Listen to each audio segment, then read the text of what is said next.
And the comedian, it's fantastic. I've just got to tell this again, because it was wonderful, okay?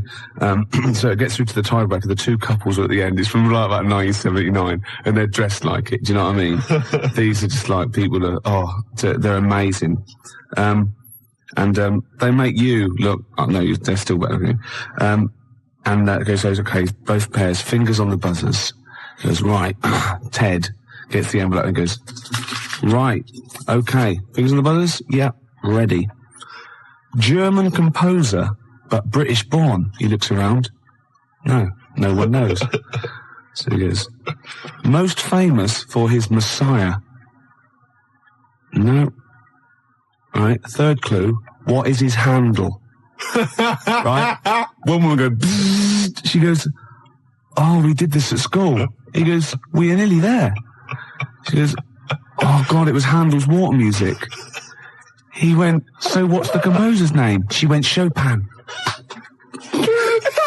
He went, I'm going to have to throw it across. Buzzes in, this bloke goes, is it Beethoven?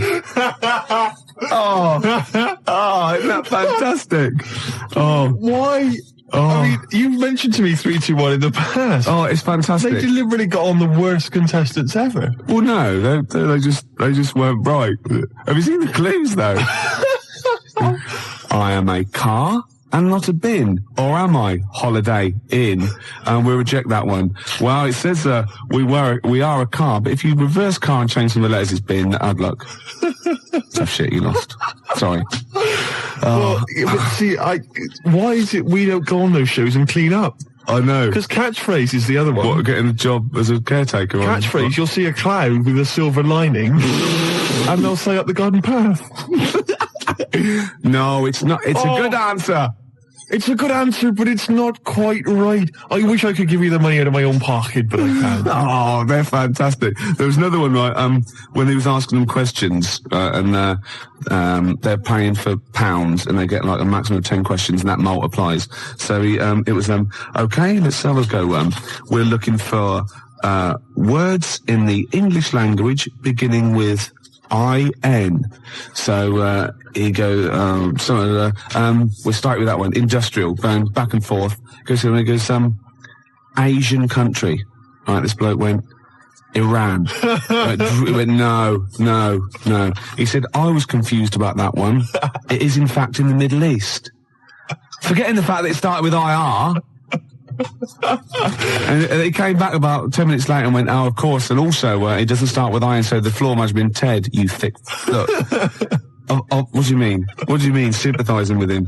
Oh. Gervais, what's your favourite, It'll Be Alright on the Night clip? I'm talking about all sort of 58 shows that they must have done. No, that is difficult. See, I'm wondering if it is that one, with Mr. Chips from Catchphrase tossing off. Have you seen that one? Yeah, it's great, because it's just an error, and it makes it look as though he's tossing off. Oh, but he's not. I don't know what it is. I bet I don't know what the catchphrase is. 01715. Mr. Chips is coming to dinner. So yeah. Another bit of him doing his stand-up in America. Oh God, it's so nauseating. He's got another series apparently. Does anyone like Lenny Henry? Oh, well, obviously, it's a massive star. Does anyone listening to this show really like Lenny Henry? Yeah. Or is there anyone that annoys me more than Lenny Henry? I should answer that one, shouldn't I? Yes. Do I win a prize? I think what you want to do there is you want to speak correctly. It's another simple thing, Gervais, which will help you out in your radio career. Oh no, I'm a swerve driver. That's 3 minutes 41. I've got to pick one. 7 minutes to the news. Gervais, whoa. Before you move on, can I just tell you, because you know we talked about celebrities and going to school with celebrities and things. Yeah. I have a very famous second cousin. Really? Yeah, I'm going to tell you who it is in a minute. Really? Yeah. And I've got the best joke in the world. Have you? I should have been trailing that. That'd have kept them on their tender hooks. Why are they sitting on tender hooks? So we've got... What are tender hooks? I think it's tenter hooks. I don't know what they are, but I don't think it's... What? Okay. 0171. Who annoys me more than Lenny Henry? No one. You've won that one. So don't bother phoning him. But who annoys you, the listener, more than Lenny Henry? Yeah. Oh, that's a good one. Clever. Because then it's thrown it to them. Yeah, and it's their opinion. Oh! Simple thing. Excellent. I noticed again you didn't bother to give the whole phone number. What did I say? You actually just said 0171. It used to be, as I recall, 0171580, which is about half of it, but no, just 0171 now. Oh. Gervais, you know last week we started a competition where people had to send in photographs or pictures or anything. Oh, yeah. I would show them to you indiscriminately during the show and see if you would laugh. Yeah. Got the first one here. Yeah. From Michael in Crouch End. Yeah. All right. You liar, that wasn't it. Well, it could have been. You did that. I did that myself. But that's the idea. Yeah. That's the idea. Facts. Can I just say facts? Oh, God. Facts. I'll admit, I drew that one. Right. Wait a minute. And I could never, not only could I not tell them what that was, I could never explain it well enough. No, there's nothing you could do to explain that picture. No. Suffice to say, if you've got a picture that you think can make Gervais laugh, and we will hopefully give a prize to somebody somewhere during the show. It's specifics like that make this show. Sort of, you know what I mean? The vague promise that there might be a prize. Yeah. Anyway, if you have a picture that you think can make Gervais laugh, 0171 580. Shut up, I'm trying to give the number here. 0171 580. That's enough. 1234. That's the fax number. Yeah, exactly. How are they going to phone in a drawing? It's simple things, Gervais, that let you down. Next up. So I'm there with runny eyes. I'm tired. I'm a little bit drunk. I'm in a white tracksuit with shades on. I had turned into Jimmy Savile. You just become Jimmy. Yeah, and I saw all these kids looking at me thinking, oh, bless him. They're going, you all right? Oh, where's the toilet? He's done it. Nah. No, dear Jimmy, I am 4 years old and I have a terminal illness. Can you fix it for me to live a long and healthy life? Well, no, but we have arranged it for you to do a duet with Mr. Shaky Stevens. Hooray! Hooray! I feel sick. This old house, do it, you little I feel sick, mummy. It's the treatment. Anyway. What's behind the green door? A cure? No. No. He's for comas. He's not for terminal illness. He gets people out of comas, doesn't he, Shaky Stevens? Does he? He does. He apparently, loads of kids in the 80s, they're all on there, all these people going, oh yeah, and she was in a coma, and we played Shaking Stevens 24 hours a day, and I'd come out of it if someone bloke, turn that shit off. You know what I mean? Who would you least like to visit you if you're in a coma? Oh, crumbs. Imagine it, right? You're in a coma, yeah? You're in a catatonic, you've got all your senses. You've got all your senses except sight. You can't do a thing, right? And you've got someone there to come and visit you. You're helpless. You can't move. Just sort of lying you on can't bed, say anything. Helpless. But you can feel the. I'll tell you, I wouldn't want to visit me. Jason Donovan. No, I wouldn't want Jason. But it's not. I don't like his voice. No. Or Philip Schofield. Don't like his singing voice. Andy Peters. I haven't heard him sing. No, but I wouldn't want him round. Really? Why? No, I don't know. It's just something about him. Yeah. Wouldn't want him there. Anyway, we've got some Skunk Anansi coming up. Larry Grayson's welcome. So, and I'll tell you what else, it was Village People. Oh, I love them. Bring the four of them round. YMC, 4 of them. What one do you want to leave out? There was 5 of them. No, there wasn't. There was 5 of them. There was 4. There were 5 Village People. 4 village. Everyone knows there's 4 Village People. Really? All right. Wait a minute. So there's a fire. No, hang on. There's a road cop. Yeah. There's a Red Indian, obviously. Obviously, yeah. There's a construction worker. And there's something else. There's a chef? No, a candlestick maker. Oh, that's great, isn't it? Yeah. A tailor. At the back with those little half-moon glasses. YMCA. Do a little bit of sewing. Who was it? Hang on, wait a minute. There was fire chief. What are you on about? Is there a fire chief? No, there wasn't a fire chief. There was a police. Oh yeah, play the record. The black guy was a road cop, traffic cop. There was a policeman. There was a Red Indian, obviously. Obviously. Native American. Yeah, there was a construction worker. Yeah, the moustache. Cowboy. Was there? Yeah, of course there was a cowboy. Was there? Yeah. Well, who was the 5th one then? I don't know if there was. I might have made that up. Maybe I just dreamt one. I thought of maybe a bloke dressed up as Judy Garland. Steve singing along there to Baby Bird, which is ironic because when you sing, you're putting your head back and your mouth open, you look like a baby bird. Do I? Yeah, because the long neck and that sort of goiter thing you've got look like a sort of like a fledgling pelican. And the worms, of course, hanging from one leg. But it's ironic as well because you're like a Lizoidian as well. You're Is that a real word? Because you're a Lizoidian. Oh, right, of course. Yeah. Don't, because I sometimes forget that they're not real words. You sometimes forget that your language comes from the voices inside your head. No, listen. I use my own language. They tell me what to say and I say it. Yeah, no, listen. It's sort of like a little bird-like Lizoidian thing, right? Which is like the Archaeopteryx. Like the link between this sort of lizard man going flight. Oh, goodness me. They've kicked in again. They've kicked in early. Oh. They're not meant to start for about an hour. What, the voices? No, the tablets. Right. Go on.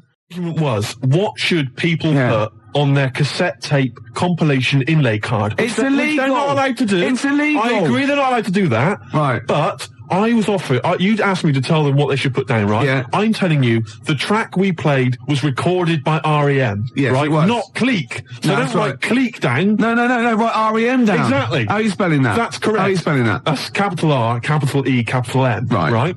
And you want to put down the name of the track as recorded by R.E.M. Yeah. They've called it Superwoman, right? I don't care if it's really called Superman in the world of the Clique. Oh, no, I'll stop you there. In the world of the Clique, it might be. You don't care if it's really... Why are we having this argument? You do care, or you wouldn't be arguing. No. You do care. No. No, you're saying I'm wrong. You are. I'm not wrong. It's called Superman. Only by the Clique it's called Superman. No. By R.E.M. it's called Superwoman. No, they can't. They can't. No, They can do what they want. Sometimes they call it Superman. Make your mind up, at least. They call it Superwoman. Are you sure they're called R.E.M.? Or have they changed that? They call it Superwoman, you tosser. How are you spelling that? That's SUPERWOMAN. You idiot, you fat imbecile. It's Friday night. You'll love this. I went to a party.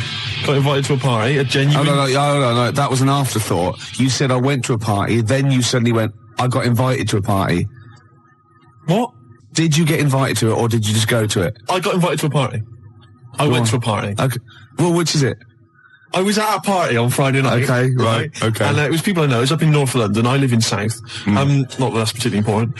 And what I'm saying is I left my... Yeah, you weren't in your... What you were saying is you weren't where you pay rent. Exactly. No. So I got there, and there was a few people there I didn't really know. And I got introduced to this girl, Christine. Right, and I'll be honest with you, I don't know if anything might have happened. Do you know what I mean? It could. Do you know what I mean? All I'm saying is we were getting on well. Things were happening. All right, we were having a chat. Okay. Hey, Gervais, you're interested already? Yeah. Anyway, she wanted a packet of fags, right?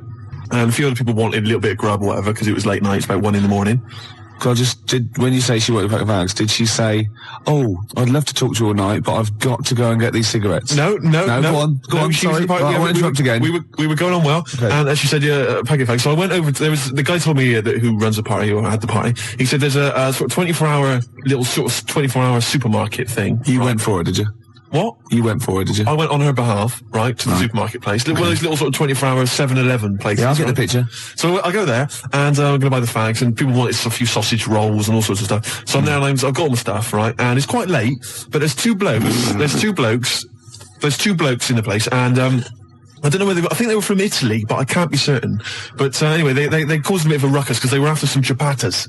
They were saying, "I want 2 ciabattas. I want to." I don't know if that's no. I'd say that was sort of like Kenyan. Right. Okay. But anyway. Okay. They were.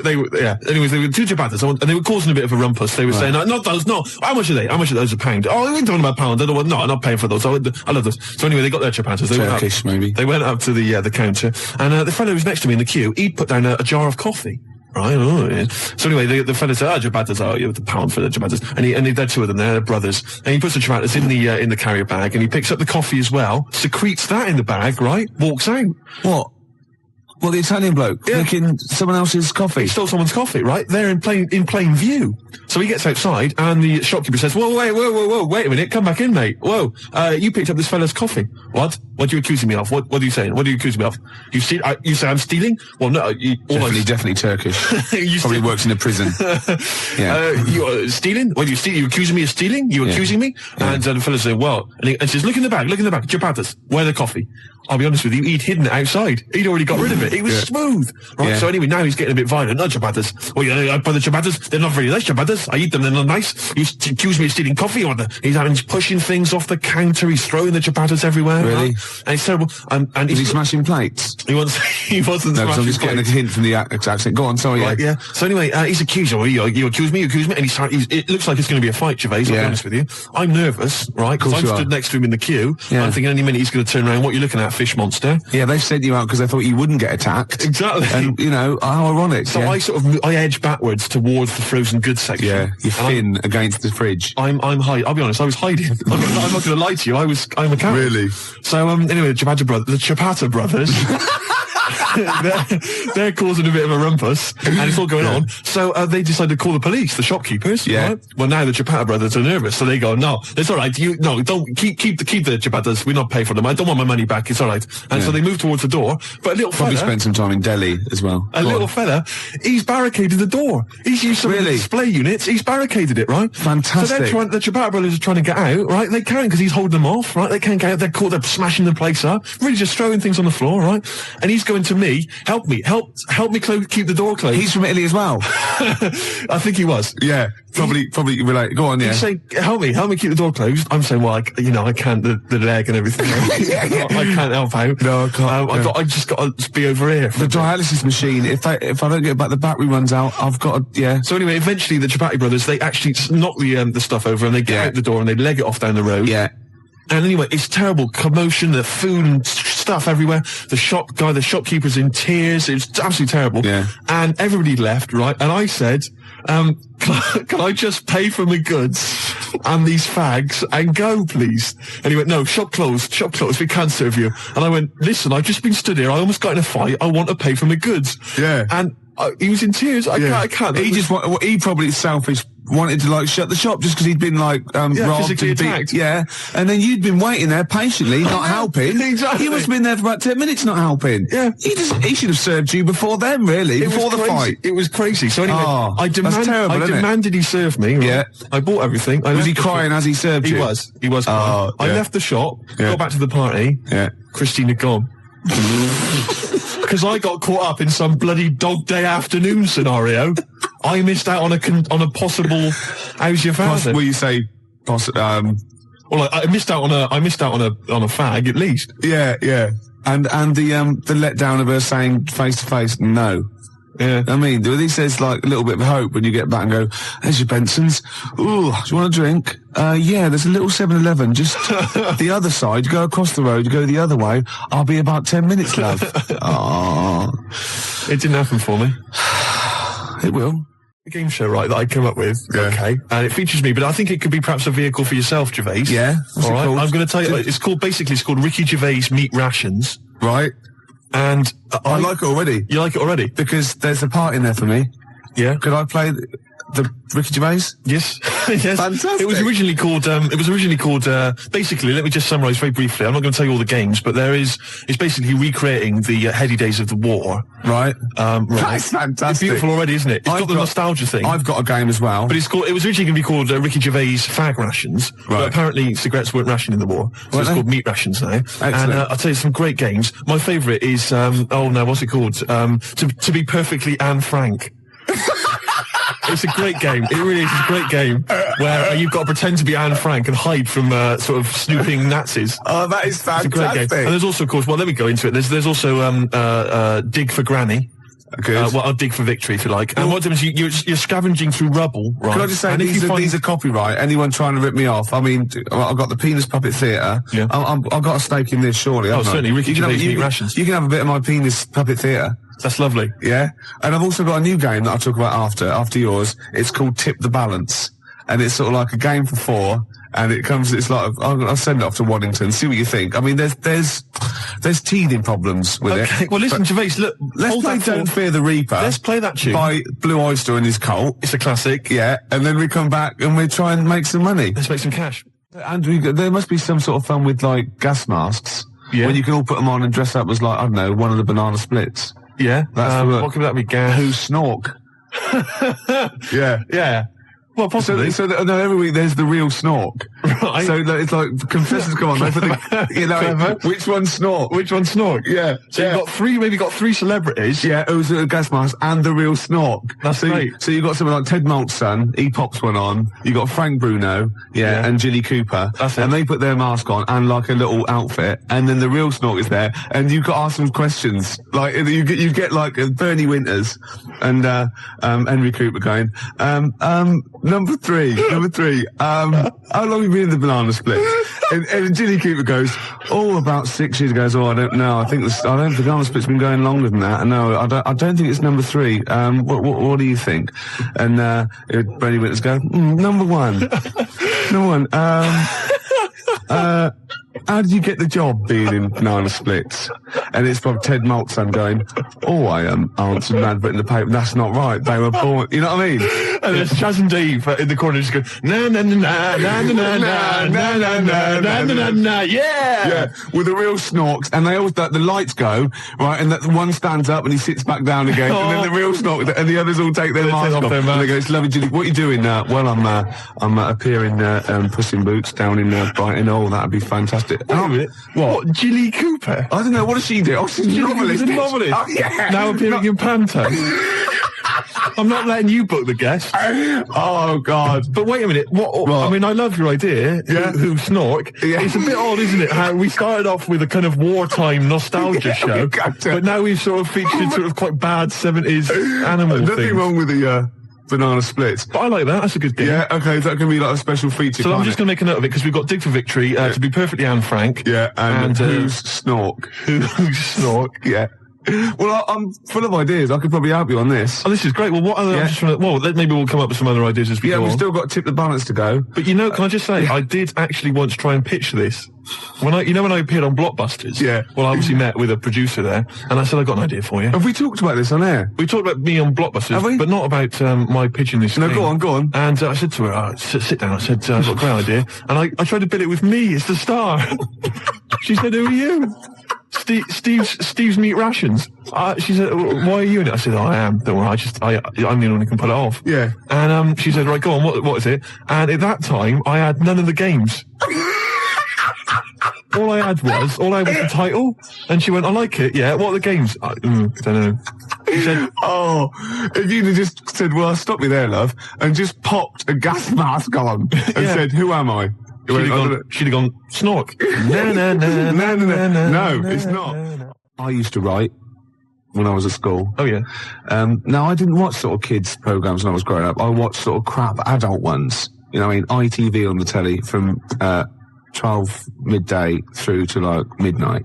And I'd watch all the police series, Police Story, Charlie's Angels, Steve Austin, and Teen Knight Rider, yeah.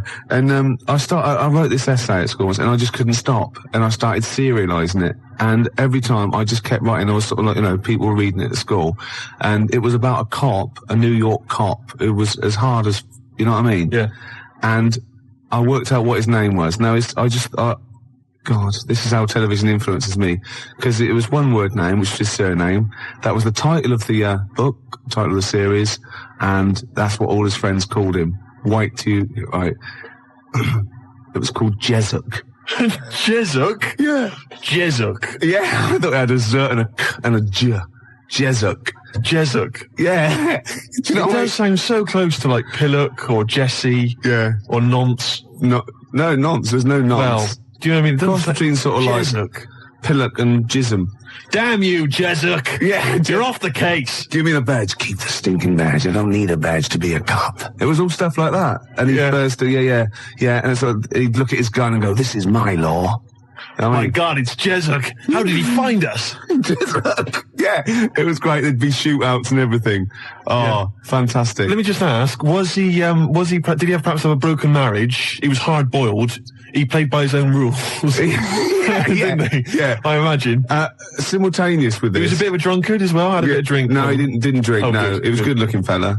But he was letting himself go. He was a bit hard-bitten. Yeah.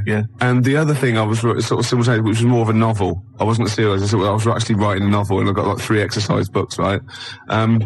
It was about this kid, right? Oh, God. Right? He saw his parents just brutally murdered for no reason by a gang of outlaws, yeah? And he buried his father, and he knelt down on the grave, and he said, looked up, and he goes, as God is my witness, I will avenge thee. And then he sort of went to the store and he got loads of bullets and he practiced, and he was the fastest guy. He was only about 16. Yeah. His name was Jody Barnes. Jody Barnes is all right, yeah. Yeah. Imagine, that's nice. Yeah. Oh, fantastic. Have you still got any of those exercise books? I hope not. That would be the incredible. teachers used to sort of like, I must have gone, yeah, it's good. I must have passed around the, he's done another one. Gervais has written another episode of Jessup. Yeah. But I say, seriously, if you brought one of those in and read it out, I'd be entranced. Imagine it. Seriously, that'd be great. Do you think The your mum ramblings might... of a twisted 14-year-old brain that only ever watched ITV cop shows. Do you think your mum might still have some copies of Jessup? No. Was it like sort of, the initial one was like Jessup, then it was like Jessup abroad, Jessup in Paris, Jessup on safari. Yeah. Here comes Jessup. My mum... Return of Jessup. I likes that Jessup. He's a proper man. Yeah. He's not like you. But Mum, I invented Jessup. You're a Nazi. You couldn't be like Jessup. He's in my mind. Return of Jessup. Here comes Jessup, son of Jessup. Oh, it's fantastic. What if Jessup met Jody Barnes? They'd get on. They'd have no quarrels. They could team up. Oh, it'd be fantastic. After break, a little bit of Lars. Teen Jessup. This is 5 minutes. The news. I'm looking forward to the news. You've had a great couple of newscasters the last couple of weeks.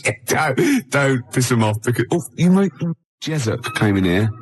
Oh my God, he would not stand for it. He'd arrest the engineer. He wouldn't stand for it. He'd soon figure out whose fault it was. Yeah, and he'd Get me Jessup. They'd be down the precinct, wouldn't they? Asking a few questions. Jessup, you're off the case. I don't need a stinking badge. Yeah. I bet Jessup plays by his own rules, doesn't he? Of course he does, but they take his gun, his official gun, not the one on his ankle, though. Oh, he's got a little ankle gun. Of course he has. I didn't expect that from Jessup. Yeah, he has to. So. Is Jessup one of those NYPD cops who doesn't have a first name?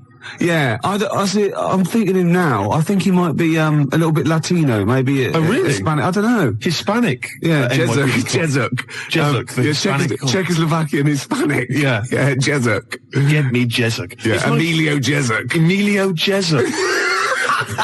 That'd be fantastic. So what's the name of the show itself? Is it named after him? It's called Jessup. It's called quite simply Jessup. Of course it is. It's called Jessup, yeah. And he's an NYPD cop. When is he going to marry that girl? Oh, come on. Make her an honest woman. For goodness She's sake. cooked to you again.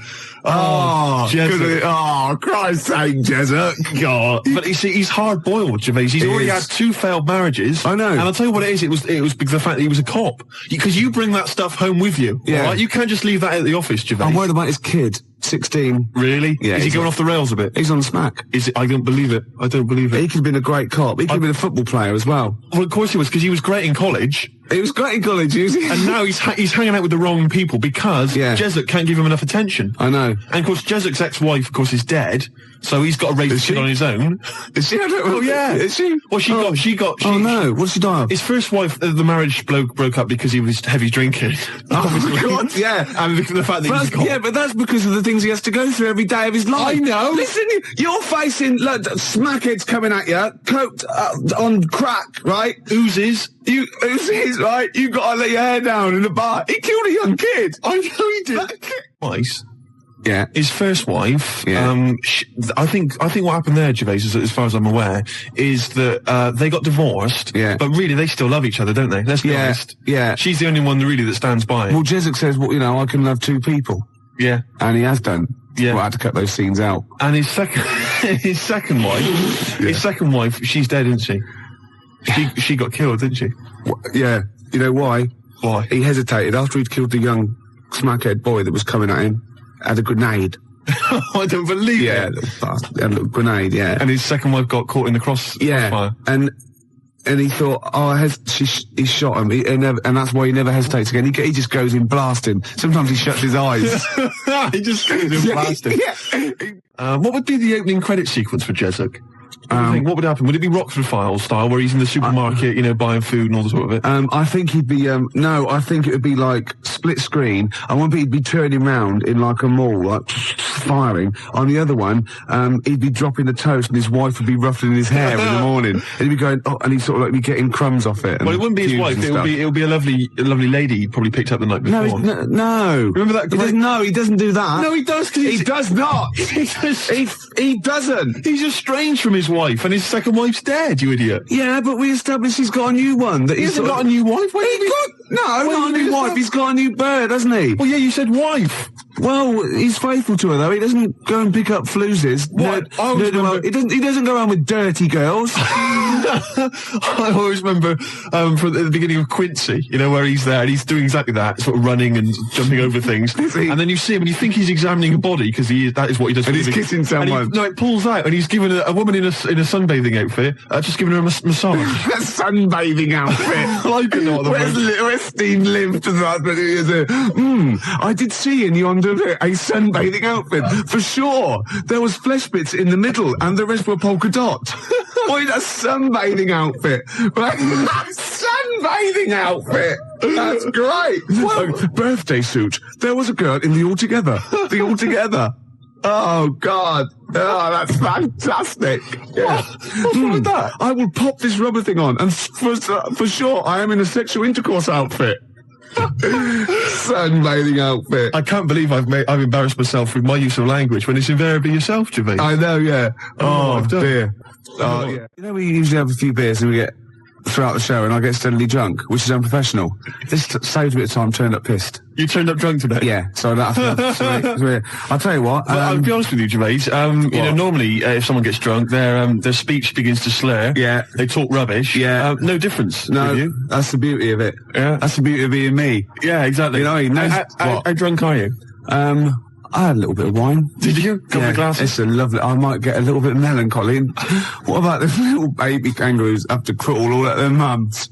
Your mistake. The tease penguin's probably my greatest invention. The tease penguin? Can you tell us again? I forget. Well, it's just a penguin, right? You train, you put it in a lovely little French-made outfit, and it comes in with sort of breathes fishy breath on you and slaps you around the face with its flipper. Yeah. Jesup, obviously. But it doesn't let you go any further. No. That's what it's the tease penguin. Yeah, I see. Yeah. XFM Family Fortunes. Oh, I can see that on telly myself. Yeah, it's incredible. I don't know where you got the idea from. They just go into my head sometimes. Do they? Yeah. I was actually in this week with Claire. Was lovely, he? Lovely man. Oh, Baby Bird was it at XFM? He's very nice. Is he? He's got a beak and funny little claws. Oh, Rick. I know. It made me laugh. It was oh, my God, we're desperate. Used to be an we're egg. Desperate men, Rick, if you've got to resort to that kind of I called him Baby Bird. He went, I've never been called that before. Which is bizarre. But there's a band called Baby Bird. He's called Stephen. Can you go to turn that down next door? All the time to a show. Music, aren't they? It's Emma. It's not on. That's insane. I can hear a throb from the other room. Yeah. Someone's got... This is insane, Gervais. It's like trying to host a radio show. Yeah. And now he's laughing. Yeah. Oh, well, anyway, it's all going to be... we're going to play a track that you've brought in. That's right. Go on, what is it? It's a fantastic tune by the Grave Diggers, part of the Wu-Tang Clan rap collective. Yeah. Right, it's from their album. Not to be confused with the Wu-Tang Clan. That's a little shellfish. Yeah. That's into rap. Yeah, it swears a lot. Yeah, yeah, terrible, yeah. The track is... Got a muscle posse. The track is beautiful. You've probably heard it on the dance floor, maybe in some indie club. Yeah. 1-800-SUICIDES. Yeah. Now, I would stress, Rick, it has got a bit of bad language. I know. I mean, I've listened to this twice, and I reckon I've got it off pat. I reckon I'm going to pull the fader down to just the right places and go, okay?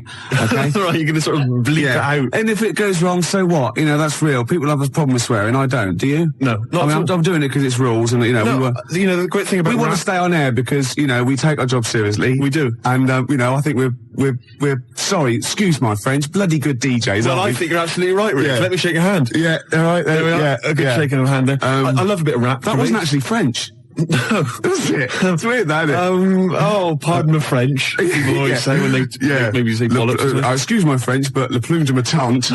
Hey, come on, language. We'll be learning a little bit of a foreign language later. I've brought in Instant Yiddish by Fred Kogos. I've always wanted to learn Yiddish. Really? Yeah. Narishnek. foolishness. Some glick, some schlimmen, yeah, for better, for worse. So I'll teach you little useless phrases like that, right, out of the old instant Yiddish book. But first, what was this? Gravediggers. It's Gravediggers. They're keeping it real, they're keeping it raw, so there is a bit of bad language. Yeah, well, mine's raw. You keeping it raw? Yeah, of course I have. Right, I'm gonna have a go at this then. All right. Right. Don't get wait a nervous. minute. No, don't. Shut up. Right, I've got to play this. Shut up then. Don't put me off. I've got to concentrate. Bleep it out live. And I will, yeah, shut up. All right. Is it going? Oi. Okay, Take it calm. shush. Take it calm. All right. I think there's one coming. I know. Your life was for no reason. Oh, good work. Good work. You're doing okay, but you're not out of the woods yet. This is too stressful. Oh, you're doing well. I don't think there's any more. I don't think there's any more. No, just play it. Okay. Of course I am. I'd tell you, one day, right, it's just one of me at the moment, but one day there'll be a whole squadron. It'll be like Planet of the Apes. Oh my God! And you don't actually need anyone else to sort of like breed, do you? Exactly. We can just reproduce as we are. It'll be like Planet of the Apes, right? There'll be sort of a Charlton Heston figure. The squids. It'll crash land. Get your damn dirty tentacle off me. It'll crash land. Yeah, exactly. And there'll just be loads of me crawling around, all identical, chasing him on horseback. And they see like Bristol Temple meet, and they go, "Oh my God, they blew it up!" Yeah. He's back in Bristol with all your. Oh no! Incredible. There must be an organisation of volunteers or something who, if it's like touch and go, if it's really serious, if you're like clinically depressed about it and you really can't get a woman, they don't want just people turning up who can get girls and saying, "Oh, I fancy," you know. But in your case, you know, they'll speak to you, they'll see you, and I think, you know, there must be some sort of national health thing or private where you can actually sleep with, I don't know, a voluntary worker. You know what I mean? So? Well, yeah, there's people that, yeah, I know, but there's people that, I don't know, volunteer for geriatric duty, you know, and they're exploding all over the place. They're covered in the stuff, right? There's people that work on leper colonies, right, for, you know, for nothing. There must be someone who will sleep with you out of sympathy.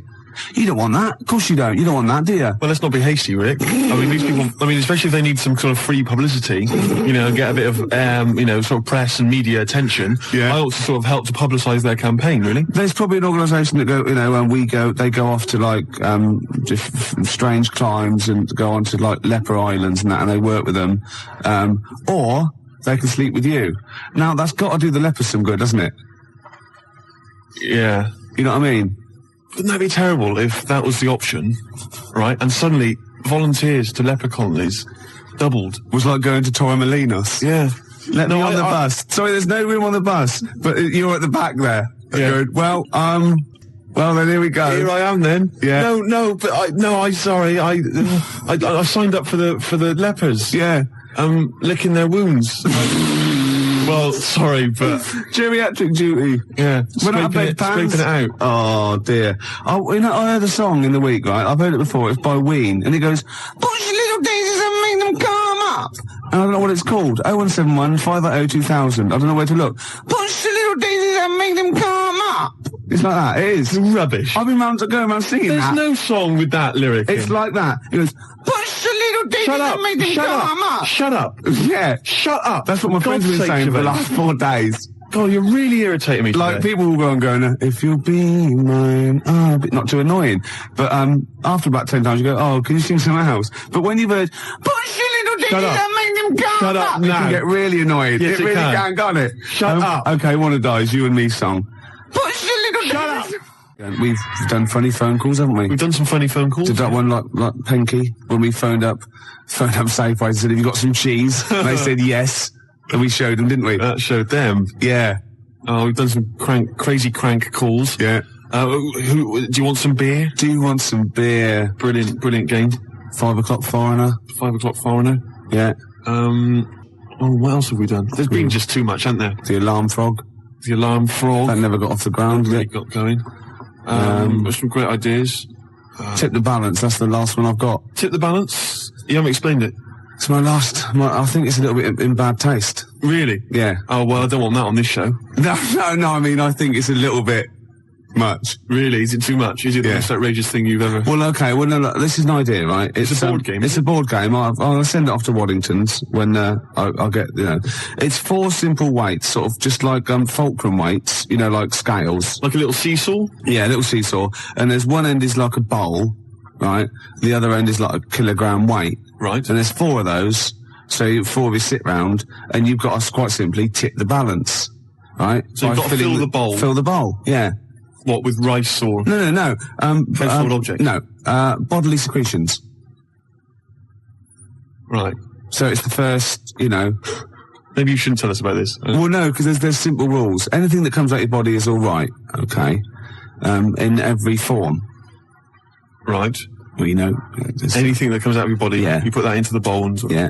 tip the balance. So, I was just thinking, if I said it quieter, it wasn't so bad. I was going to go, well, it's piss. Do you know what I mean? Yeah. Doesn't work right. Snot. Sick. Yeah. Spunk. Well, I was going to say cum, because then I could be spelling it C-O-M-E. Therefore, getting by some of the radio authorities rather sneakily. And spunk, as you said, is like courage, isn't it? Exactly. Like in the Waltons, they go, oh, look, I love your new girlfriend, John Boy, she's full of spunk. Yeah, sorry about that. Well, I've been carried away, Dad. Good night, John Boy. Yeah. John Boy. Good night. Right, here's the Cure. We'll come back to this. Cure, Charlotte Sometimes, 20 to 6, Ricky Gervais Show. And Steve. What have we offered today? Well, we've offered Tip the Balance, the new board game from Waddington's, which involves secreting various bodily fluids into a bowl in order to tip the balance. Yeah, and the way you go, tip the balance. I can just imagine the front cover with sort of Granny. She's stooped. Yeah, she's just like... she's got trousers down. Yeah. She's just... she's missed it. She's missed it completely. They're all laughing. And the family are there behind her. They're clapping and cheering. The mother just laughing, doing a dustman's blow. Yeah. Right. And the 14-year-old boy, he's got... right, okay. Well, he's enjoyed it the most, let's be honest. But what about if you know that bingo is the most popular evening pastime in the country, and there are these huge bingo palaces. Yeah, that's because with they haven't thousands of seats. Yeah. Imagine if they were all playing Tip the Balance. We crack the smell. Oh, it'd be incredible. God, that'd be fantastic. That'd be great. You could have winner stays on. Yeah, because you'd have a disadvantage then, wouldn't you? Well, I've just. I imagine in Japan they've already got a TV show like that. I'd imagine. A kilogram's a lot though to get rid of. Yeah, you've got to have a lot of sputum. I know everything. Yeah, but I think it's a great idea. Could you give birth into the bowl? Yeah, well, no. Well, you could, but anything you put in there, you lose. So you'd have to be willing to, like you can't. You could bleed into it and amputate into it, but you can't have it back. Like you couldn't put a false limb in, right? Because you'd win it there, because that's sort of cheating. Yeah. But there is a thing called the fish card, where if you're all out of it, right, you're all strained out, you've vomited, you've snotted, and that's it, right? And everyone's got 0.8 kilograms in theirs. You can go fish card, right? And you can take someone else's bowl and pour it into yours, but you got to pour it via your mouth. Right. So you take a big glug of that, and then you do it, and you win. You thought this through, haven't you? Yeah. You've played this, haven't you? No, I haven't played it. I haven't got the equipment. Right. Jeff Buckley, everybody here wants you. Wow, nearly end of the show with it, isn't it? I can't even be bothered to criticise your use. It's not worth it, is it? Use this language anymore. I know, yeah. So late in the day, you're not going to master it at the age of 45, however old you are. I mentioned, I guess we could call it Freak Show or something like that. Yeah. Where celebrities with deformities come on. That was Nigel's from Tottenham. Nigel in Tottenham came up with the idea. The most deformed. What would you put forward as your most deformed bit? Well, luckily, sucking my most deformed bit would be curiously enjoyable for me. Anyway, I asked for a few more celebrities who've got deformities, and various people have called in. Jez in East Barnet mentioned John Thor, who, of course... So with him? Well, John's left leg, I think, is shorter than his right. He always sort of hobbles a bit as he walks. You have to suck the whole of the left leg? Yeah. Right. So that's... Say that again, Lewis. Well, I was just saying, like the fat bird in the opera. Yes, I know it is now. What? Because I said, no, nothing to do with it. I just saw him do it. I just forgot and I was pissed. Yeah, go on. Paul Daniels, apparently one arm is shorter than the other. Can I just say, the head? True enough. Yeah, Debbie McGee could come on and just bring Paul as her deformed under her arm. object. Yeah. That's from Tony Namersham. We've also had Ian Jury. Someone's mentioned that. Says that Ian Jury... His left side. Yeah. Really? Did he have a stroke or something? Polio, wasn't it? Yeah. So his left side. And Anthea Turner, apparently she lost the middle 3 of her toes or something in a sort of horrible accident. I don't know if that's true. Anyway, Anthea Turner, be great. Just get her on anyway. She lost... Oh, what? Well, I don't think it can be true, to be honest. It says that she's only got 2 toes on one of her feet because she lost the other 3 in a flymo accident. Oh my God! But I don't know if that's true. So it's when you used to go to school and say someone, had a fight with the lawnmower. Yeah, she did. Yeah. No, I meant your hair, love. No, look at me toes. Yeah, exactly. So, so what would you suck? Would you suck the gap or would you suck the toes that flew off in the garden? I really haven't thought about it. Why not? I haven't really given it much thought, to be honest. That's all we were, Steve, just satellites. Just satellites orbiting around the mighty space station of XFM. I don't know what I'm talking about. No, I didn't think that you could carry that much further. No. Still, that's the end, no more cheap knob gags on a Sunday afternoon. No more sort of swearing. Smut on the radio, breaking every radio authority that there ever was. Yeah. Good times, eh? We've had a few laughs, few tears. Well, have I ever... This is probably the most embarrassing of those entrance stories. Yeah. I was down in South London once, went down to some party that was taking place in some kind of swanky bar where there was a doorman on the front and a charge. I think it was something mental, like a tenner to go in. It was crazy. It was ludicrous. I don't know what I was doing down there. And I was in the queue. We'll establish what you mean by swanky later, because that could be... And it was a posh place. Was it? And so there's a queue outside, and there was one of these doormen who thought it was like kind of Studio 54. He was like sort of, choosing people who could come in. Yeah, you two come in now. And I've been there for ages, obviously. I was on my own because I got there late. And clogs. Exactly. I've dressed up for this. And there were these 2 girls next to me. I'm thinking, if I'm in a queue, I've told you before, if I'm in a queue and if I'm stuck with 2 girls, I'm thinking, what a great opportunity, use the old merchant charm. Yeah. And so I'm there, and I'm sort of thinking, I kind of sort of give them a nod or whatever, a wink. Yeah. They're loving it. Yeah. They moved to the back. They're putty in my hands, really, because you can imagine. Yeah. And I thought, well, to really seal this off, I'll get us in. Like, I'll sort of skip the queue. So the guy sort of coming along, he's picking people off, the doorman, and I just grabbed him. I just grabbed him like that. And I said it so everyone could hear. Right? And I thought this was brilliant. I said to him, how much is it? He went, 10 quid. I went, I'll give you 7. That was my bribe. I'll give you 7. That's the whole £3. No, that can't be right. No. He must have said a £5, and I said, I'll give you 7. Yeah. That makes more sense, doesn't it? That's giving him a £2 incentive. A £2 incentive. That's it. I'll give you 7, you can make up the 10. Exactly. You can, if you let me in, you can put in 3 yourself, mate. That never works, does it? He said to me, I can't be bothered, I'm just gonna have a kip, I think. I'm so tired. Was it percentages that put you off? That frazzled me initially. I mean, it's a funny anecdote when you're giving him £2. Yeah. It's even funnier when you're getting him when to he's put up paying stuff. me as well. Oh, I love it. Well, we're gonna play a record, then we're really gonna concentrate. XFM 104.9, Ricky Gervais Show. Steve Merchant's also involved. Can I go to bed now? Oh no. We're talking about embarrassing stories and stuff, and I don't know if I've told this on the radio before. Have I told you, Karl? I'm not sure. But this was when I was working at the BBC. This is not even long ago, and I moved to London, and I was fairly new in London. And I was working at the BBC, and I had this BBC hire car. And I've never told it. If there's anyone listening who works for the BBC, I don't know if I can still get in trouble for it. But this BBC hire car, and it was like I've been ferrying kind of actors and people and production people around all day in this car. And I was driving back. It was quite late. It was about sort of 7 or 8. And I was driving back, and I pulled in to get some petrol to fill up the car every day. And I went into this garage to fill up some petrol, and I was there. And these 2 blokes came in a white van, right? They sort of pulled into the forecourt, and I was filling up the car, and they went, "Hey, do you want to buy a couple of speakers?" And I said, "Yes, I do." Yeah. Because to tell you the reason, it was like I was so flattered that they thought I'd be the kind of bloke who would A, need some kind of classy speakers, and B, would like to buy them on the sly. Do you know what I mean? Yeah. I thought, they like the They've seen me. They've seen I look a bit of a hustler. Exactly. Yeah. I'm a street sort of guy. You can see by the way I use my walk. Exactly. Yeah. So I couldn't believe my luck. So they drove behind the garage, the little sort of garage bit at the back, and I went round there, sort of casually went round there, sort of locked the car, went round there. They went, open the back. He had these speakers in there. I said, are you sure these aren't knocked off, mate? He went, no. We work for Dixon's. This is the story he spun me. We work for Dixon's, right? And we're delivery men. And if we make a delivery and the person's not there to sign for the goods, then we have to bring them back to the warehouse. But if we can sell them on the way back, then that's really good for Dixon's. Dixon's must love that. And instead of thinking, are you sure some kind of troubleshooter didn't... I mean, did someone go into Dixon's and go, you're not getting in the garage forecourt market? Jones. Exactly. Get a couple of lads in a white van. Exactly. Yeah.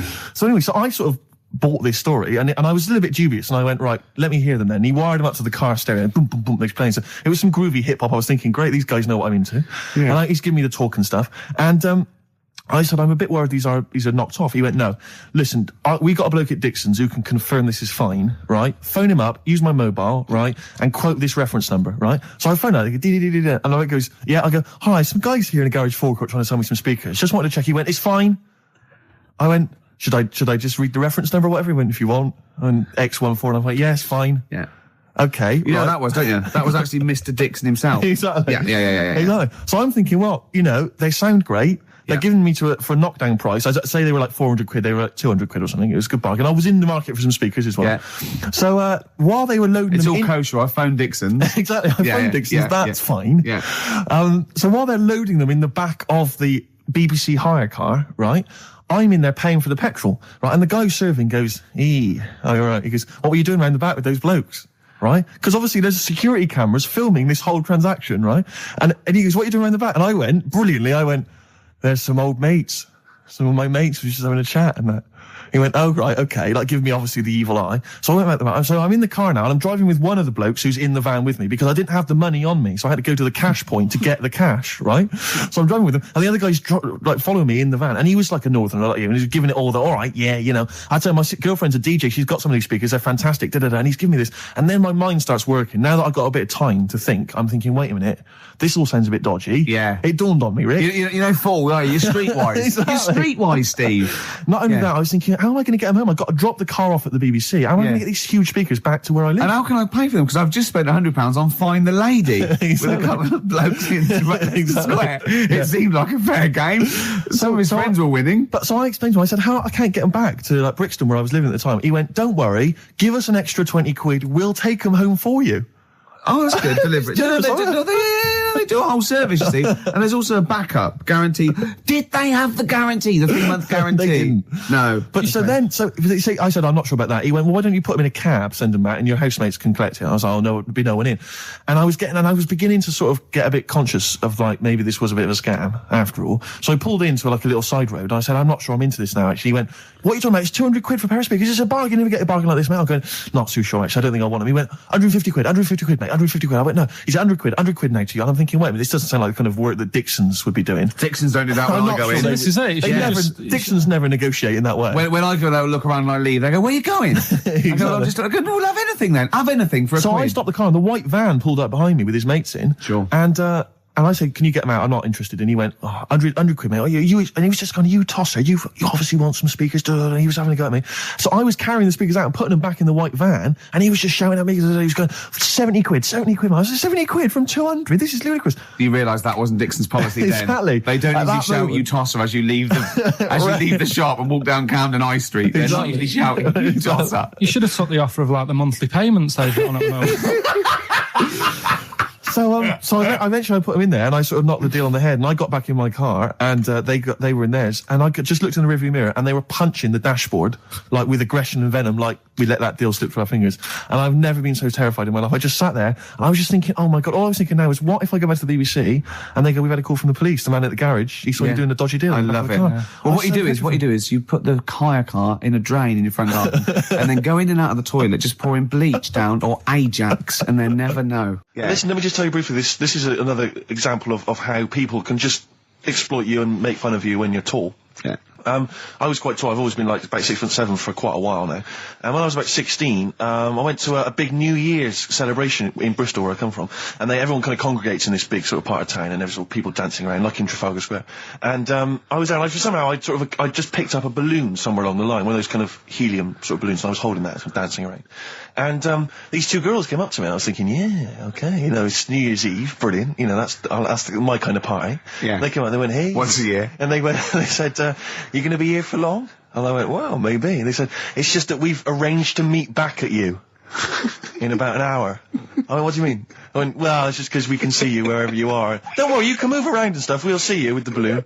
Just arranged to meet some friends. I love that. A landmark. So, like, Pilots use that. Oh, we're just coming in. There's where we go. When we see Steve Merchant, we'll be descending to Bristol Temple Mead. What's really funny is New Year's Eve, Trafalgar Square, you got a huge column, but they use Steve as like the meeting point. Steve's got a huge column. Brilliant, Rick. Well done. Award-winning comedy from Ricky Gervais. So I went to a party, and I was quite excited because I had the car, the motor, and there was a chick heading down to the party that I was like, you know, I had my eye on. And I thought, you know, now I've got a car, and going to the party, it's going to be amazing, right? And various friends had said, like, can we get a lift? I thought, yeah, groovy. I'll pick up the chick as well, who's a friend of a friend. So cruising down to the party in the motor, you know, the Volvo estate, and there's nothing sexier than that. You know, slipping a little bit of Billy Joel on the stereo or whatever. Something classic. Exactly. And maybe it was Billy Ocean. I think maybe it was quite a Billy. Maybe it was Get Out of My Dreams, Get Into My Car. Ideally. Yeah. So I get to the party, and inevitably it was one of those house parties where the chick that I had my eye on, she kind of was chatting to other guys, and she wasn't really paying attention to me, and I was sort of... Find out to get, was she again? Same old story. Oh, they make me They laugh. know how to tease, don't they, the ladies? Who are they kidding? So I'd follow her like a dog, you know, from room to room. Yeah. And watch Quite her while... literally, sometimes he was barking. Yeah. And while, you know, just watch her while she talked to other blokes. And then, obviously because I was driving, I wasn't drinking, so I was not really enjoying myself. And then somebody said, should we go and pick up Vera? And I thought, right, okay. And they went, Steve's got a car, let's all leap in there, we'll go pick up Vera. And this girl was like up for it as well, so I thought, brilliant, you know, I'll be back in the car with her, you know, away from all these lads. One guy she had her eye on, he came as well, I was a little bit annoyed. Yeah. But anyway, he was in the car, so I'm driving down these country lanes, just driving along, and they're directing me, they're saying, go left here, go right. And then suddenly we stop, and one of them goes, just drive into that field, this pitch black field, right? And I'm sort of, well, it is my parents' car. Just drive in the field, Steve. I'm thinking, well, I don't want to, like, not seem like I'm a hard, cool, crazy kind of guy, because the chick's in the car. So drove the car into the field. They all leapt out, started running off into the darkness, shouting, Vera, Vera, Vera, where are you? So I'm just sort of sat there in the car waiting. Wasn't Vera Lynn, was it? Because she likes to hide in fields. Bizarrely, it wasn't. Right. It was just, I was just left in the car on my own with Billy Ocean, and suddenly, at the darkness, they come back holding a Vietnamese pot-bellied pig that they had stole from a nearby farm, and they knew that the pig was called Vera because someone knew the farmer or something. Anyway, so they got this pig, so now they're going, I'll put the pig in the back of the car, we'll take it back to the party, it'll be hilarious. I'm thinking, well, you know, I'm not sure I want a pig and all its, you know, piggy crap in the car, right, crammed in there. But they say, yeah, so obviously I'm thinking again, I don't want to look like I'm, you know, a nerd. You know, I'm terrified of that, Rick, ever happens. Yeah. So, So you go, hey, bring the pig into the car. Exactly. I'm no nerd. Exactly. Yeah, go on. So now we drive off again. I got this pig kind of squeaking in the back of the car. And, they say, stop again. Let's do some cow tipping. And they do that old thing, you know, about the fact because cows sleep standing up, don't they? So you can push a cow over and stuff. Yeah. So they're having a wild time, hilarious. So this time, now we get to a sort of dead end in the road. And, they say, well, turn around, let's go back to the party. And I'm thinking, fine. Try and do a 3-point turn in this very narrow country lane, right? Get the Volvo estate wedged horizontally across the road. Can't get it out, just can't seem to sort it out. I don't know what, I'm panicking because there's a pig in the car, right? And, local disgruntled farmers, right? People drunk, partying, probably off their head on some kind of weed. Rick. Was it loads of blokes with, like, pitchforks and flaming torches Exactly. going, burn him. He's playing with our pig. Exactly that. And so that, do you know, I was so terrified that all I could think was they're going to have to send a helicopter to lower a magnet onto the top of the car to lift the car up and put it the right way around. You used to read a lot of comics, didn't you? Yeah. So, do you know what I started doing? What? Crying. Did you really? Yeah. Why? Just started crying, just very slightly, started getting upset. And the other guy that the girl fancied, he had to get into the driving seat and sort it out for me by slowly edging forward and that's backwards. The worst bit of the whole story. Yeah, edging slowly back and forwards. He just sorted it out, just slowly worked the car back round, and then we were off. You were just gently weeping. Just gently weeping in the back. The bloke had just taken the bird that you saw from a distance. Exactly. That was basically your wife in your head by then. Oh, yes. Wasn't it? I can't We were believe happily married with a pig for a child. Don't joke, that could happen. I know. The pigs come, if you like. Sorry? What? What did you say? What did you say? What did you say? When you do what, Karl? What? What did you say? No, what did you say? Because I don't want to have to go to the radio authority again. What did you say then? Just remember. We are going out live, Karl. Yeah, remember Tom Binns, right? What did you say? What I'm saying is, why were they shouting Vera? Because pigs don't come to the name, do they? Hey? I don't know the ins and outs of pig, how to lure a pig into your trap. Can I just tell you some very, very interesting things about pigs? Please do. Right. One, everyone knows they have a corkscrew-shaped penis, right? A corkscrew-shaped penis. That's the tail, isn't it? Two, they can't look up. They can't put their head back and look up, right? Three, they can have a 30-minute orgasm. Yeah. Rick, is it only pigs that have got a corkscrew-shaped penis?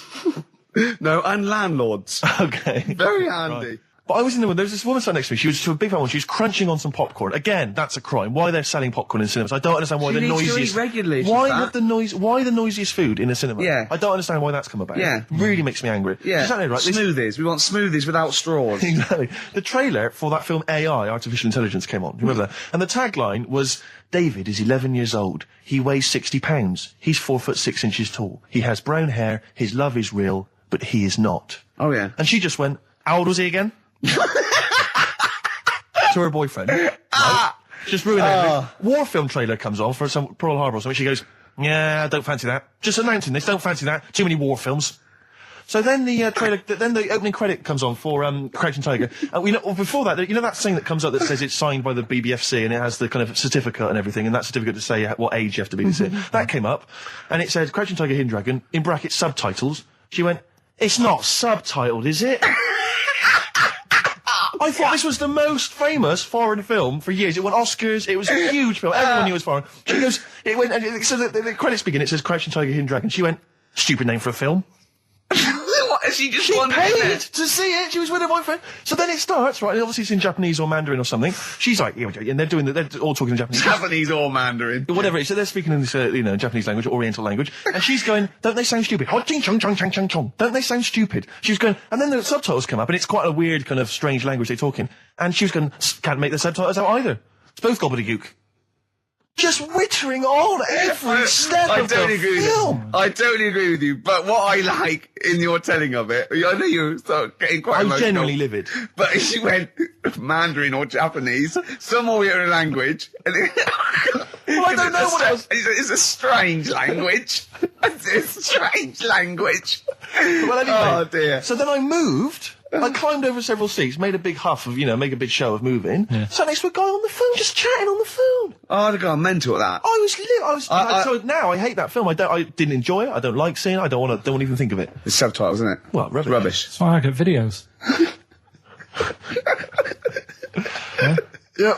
Yeah, I should have thought that through, Carl. You're absolutely right. Lamb Chop? Yeah, let's play Lamb Chop. This is brilliant. This is from this CD that came out recently with Uncut magazine. Occasionally they put out some quite interesting free CDs. And this was one that had various covers of Rolling Stones songs.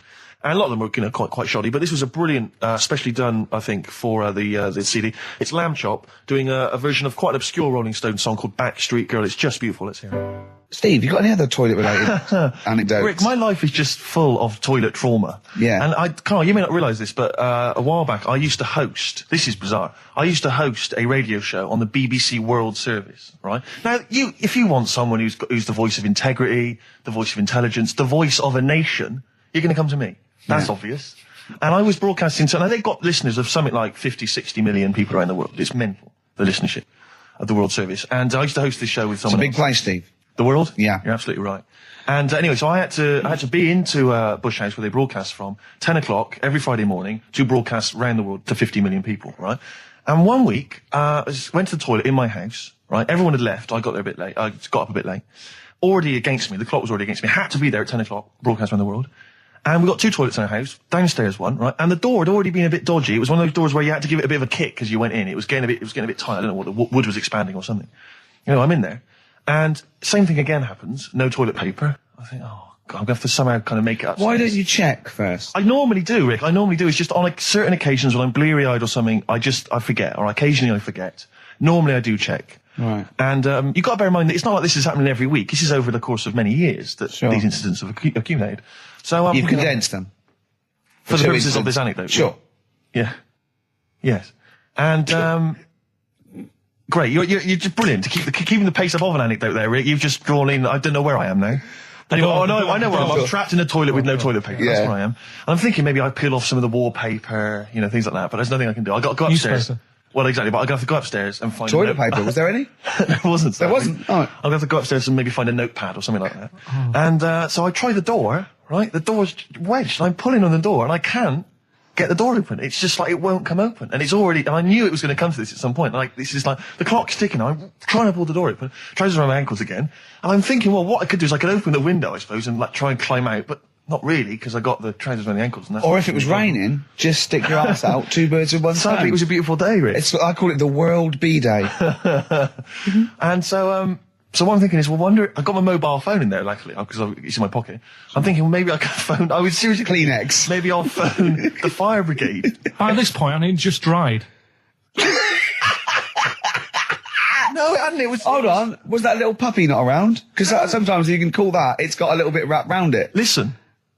Or just use the puppy itself. There's 50 million people around the world going to need to hear my voice in 30 minutes. Exactly. And where's Steve? He's not locked in the toilet again, is he? Exactly. Oh, no. So I'm thinking about phoning the fire brigade, and I'm thinking, like, if I do that, it's going to be the first call that goes straight on the speakerphone. Yeah. For like the entire fire brigade service With everywhere. a butch hero carrying you down over his shoulders with your trousers around your ankles. Exactly. Can I just not pull it up? No, you've got to be taught a lesson. Yeah.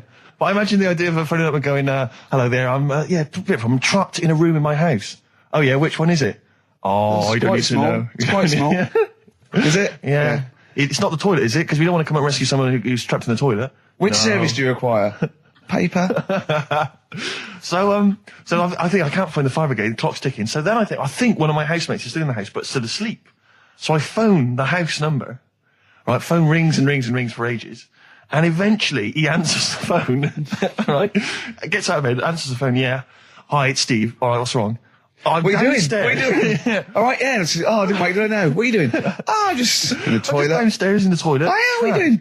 Well, I've finished what I'm... Have you got any toilet paper? Any bog roll? Yeah. So he had to, kind of scrape together a few bits of paper, and sort of tinfoil or whatever he could find in the house. A cactus. Come down no. Pass it underneath the door, right? And then I said, can you move away from the door because I don't want you to hear me as I'm, wiping the... And so you didn't say that? Yeah, well, I didn't want him to, that's embarrassing. Sorry, that's embarrassing. What were you wiping it with? Not tumbleweed. What do you mean? What noise? I know what you mean. Yeah. No, exactly. Right. So then I say, right, can you smash... Why was he hovering? Why didn't he want to walk away? Will you keep your... What was it? Outside with a glass to his ear? Yeah. Thankfully, there was a window in the door, but it was frosted glass. You could just see my semi-naked body moving around. And so eventually I said to him, look, listen, I'm going to need you to sort of kick the door in. He said, well, I don't want to kick the door in because you're going to have to pay for it, aren't we? I go, yeah, but I got to go to the World Service. Well, yeah. And he was a lovely man. He's the weakest man you've ever come across. It's like if there's one person you don't want to have to throw their body weight against the door, it was him. He's like, he'll snap before the door will. So he's smashing against the door. This sounds like a fetish to me, then. He went in there and there you were naked with lots of toilet paper. And you go, oh, you've broken the door down and there I am naked. Again. Oh, you've rumbled me, Rick. I wish I'd not told that embarrassing story on the radio. Like it wasn't embarrassing enough, you've just got to make it slightly more seedy. Oh, so did he get it down? He did it, yeah, and I got to the World Service with like minutes to spare. Oh. And interestingly, I told that story to 50 million people around the world. You're joking. Yeah. Did they understand? I think so. I mean, is that a bit of a problem when you're on the World Service, like thinking of things that everyone can understand? Yes. Because you can't. It's a bit like when talking to you, Carl. Yeah, exactly, Carl. I think you're on thin ice there, worried about people understanding what you're saying. No, but you can't talk about stuff that's on the telly and that, because some people say, well, we haven't even got a telly here. Oh, yeah, you're listening to XFM 104.9. Yeah. So let's carry on. Let's continue. Well, absolutely. Well, obviously, Carl was out with me last night, and he saw that I'm, he knows I'm a ladies' man, and that was obvious. Carl, you could see the vibe around me, couldn't you? When the chicks were talking to me, and just remembered recently, actually, I was on a train coming back from hometown Bristol, and I was on the train, and this girl walks on, good-looking girl. I thought, hey, up, largely empty carriage. I'm thinking, my luck's in, because I take every opportunity, Carl. That's the thing about me, I don't choose. She was a good-looking girl. She sat down. I thought she sat down right near me. I thought, brilliant. As this guy comes up behind her, and says, I think it's probably a boyfriend or something, sits down next to her. And I listened in on the conversation, obviously, because I'm pretending to read. It was very clever. I read the same page for hours. I was pretending to listen. I was listening, but pretending to read. And I realised that it's not her boyfriend or anything. It's just some guy she's met on the platform. And I'm thinking, brilliant. If she's the kind of girl who's just going to start talking to someone, on a platform, on a train, brilliant, I'm going to be in here. Because he was only going one stop. So I'm thinking, what's the worst that can happen? He'll nick off, I'll get chatting to her, and who knows, I could join the... is there a train equivalent? Foot High Club. The Foot High Club, brilliant. And so I'm excited, I'm listening in.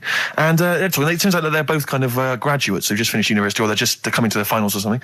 And they're chatting away, and he's making a couple of witticisms, and she's kind of tittering at his jokes. I'm thinking, well, I'll tell you this, if she's laughing at this kind of material, I am going to blow her away, with my kind of anecdotes and wry observations, It was weak stuff, I got to be honest. Really? He was coming out with nothing. He was running on empty, as far as I'm concerned. Yeah. And she was loving it. So I'm thinking, brilliant, I'm going to be right in here.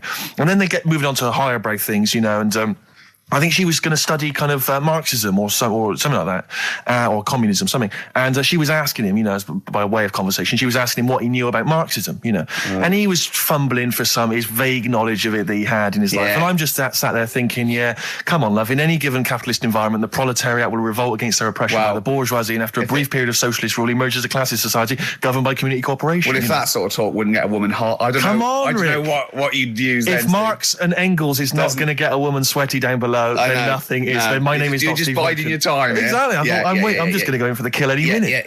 Yeah. So anyway, it comes to his stop. Right, he gets up. I'm thinking this is a piece of cake, and he gets off, and off he goes. He walks off, and I'm thinking brilliant. And I thought, I'll wait. I'll wait till the train's pulled away. I'm not going to leap in straight away. No. And he comes back along the carriage, and I'm thinking, hang on a minute. He goes, listen, do you mind if I give you my email address? Oh. Right, and if you want to get in touch, email me. I'm thinking, come on, you loser, get off now. Save your face, please, before it's too embarrassing. And she accepts the email address because she obviously doesn't want to hurt his feelings, whatever. I'm thinking, fair enough. She's a good woman. I'm liking her. I'm loving her. I'm thinking that's my kind of girl.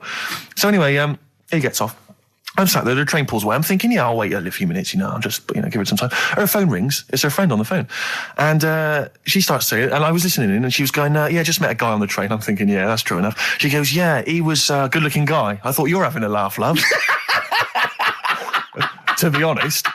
Because I was looking at him, and she said to her friend, he looks a bit like tennis player Boris Becker. I thought, you should be so lucky, frankly, because I saw him. He had awful facial hair, if that's what makes him look like Boris Becker. Terrible little goatee beard. It was laughable.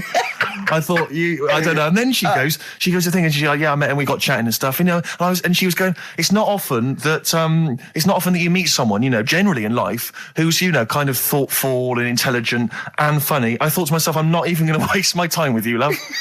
Frankly, if that's what you thought of him. You just walked away. And I'll be honest with you, I didn't even bother talking to her. No, you were just didn't even waste my time with her. If she thinks that bloke is not only great looking, but funny and intelligent, and she got on well, and he was polite, and it was a chance meeting, and he thought, and she thought that you were like a freaky looking dog who didn't even have the nerve to speak. That is what she thinks, then I don't want to know her. I couldn't. You walked away, and good luck to you. And I have my dignity intact. Yes, and she's nothing.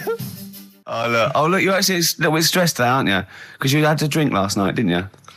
I had a couple of drinks. Yeah. I was down at Steve's night. He was doing a bit of DJ. Yeah. Went down a storm. And that's why you're all grumpy. What? Do you hear what he just said? What? I was DJing last night. Obviously, that XFM evening. Yeah. Hour and a half. My friend and I split the time on the decks. Yeah. What was the word you just used? He went down a storm. We went down a storm. Right, 3 girls. I was walking to the toilets during my set. 3 girls went, you are a genius. Right? What's his name? Dane Bowers? Why? Zane Lowe? Because you played records in a certain order. Yes. No, sorry, Rick, if you can't deal with that. Sorry if you're a little bit jealous, because this time you can't share the award. All right? Dear. But it was my credit this time. You can tell he hasn't been a DJ. Because it's not just about... It's not just about that. The songs you play, it's the way you play them.